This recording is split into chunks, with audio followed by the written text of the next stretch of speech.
મને એક વાત નથી સમજાતી, દહેજ પ્રથા નથી તોય જન્મા પહેલા દીકરીને હું કામ મારી નાખો છો તમે? જન્મવા દેતા નથી. કેવા પાપ આદરો, કેવા પાપ આદરો તમને વિચારી નથી આવતો? અત્યારે તો ભક્તો 21મી સદી દીકરીઓએ સાબિત કરી દીધું, પુરુષની જેટલી તાકાત એના કરતા અધિક તાકાત અમારી પાસે છે. જે ફિલ્ડની અંદર જાય એની અંદર પૂર્ણ સફળતાને વરી શકે એટલી ઊંચાઈ દીકરીઓ બેઠી છે. અને ભૂલતા નહીં, માત પિતા, હમણાં જ હું કથા કરીને અગત્રા આવ્યો, એક ચિઠ્ઠી ભગવાનની સાક્ષી કહું, મારી પાસે ચિઠ્ઠી આવી હતી. એ ચિઠ્ઠીમાં લખ્યું હતું કે સ્વામી અમે 5 બહેનો છીએ, એમાં 2 બહેનો ભણીને એન્જિનિયર બની ગઈ છું, હું બધા કરતા મોટી છું.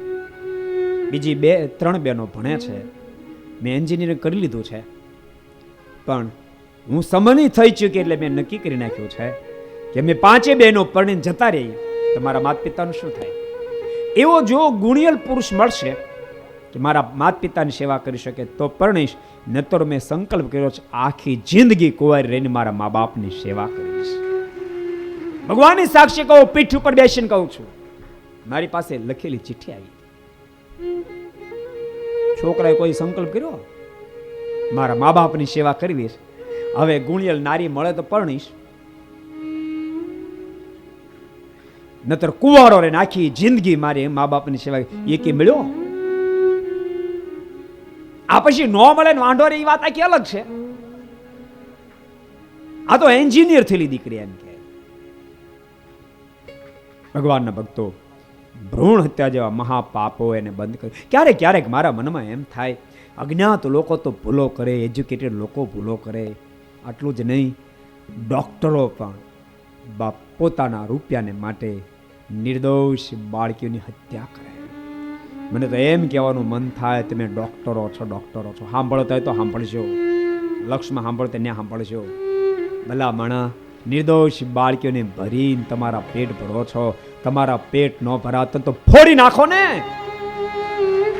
પાપીઓ, કેવા તમે પાપાચાર આદરો, કેવા પાપાચાર આદરો. મહેરબાની કરીને આ પાપાચાર નહીં આદરશો. ઠાકોરજીનો જે દાડો કોપ થશે ને ત્યાં ડોક્ટર બનશો. કદાચ એ બાળકીને મારી મારી રૂપિયા ભેળા કર્યા છે, એની હાય લાગશે ને, પક્ષઘાત થાય ને, બાપ હાથમાં રેલો રૂપિયા હશે પણ કોળિયો લઈને મોઢામાં નહીં મૂકી હગો, મોઢું ફાડી નહીં હગો, અરે ગળે ફાંડા પાડી પાડીને રાબડા રેડવાના વારા આવશે. બાપ, શું કામ પાપાચાર આદરો, શું કામ આદરો છો? अगर ये वीडियो आपको पसंद आया हो तो लाइक करें और शेयर करना मत भूलिए. सब्सक्राइब करें सरदार कथा चैनल को और बेल आइकॉन पर क्लिक करना मत भूलिए लेटेस्ट वीडियो सबसे पहले पाने के लिए.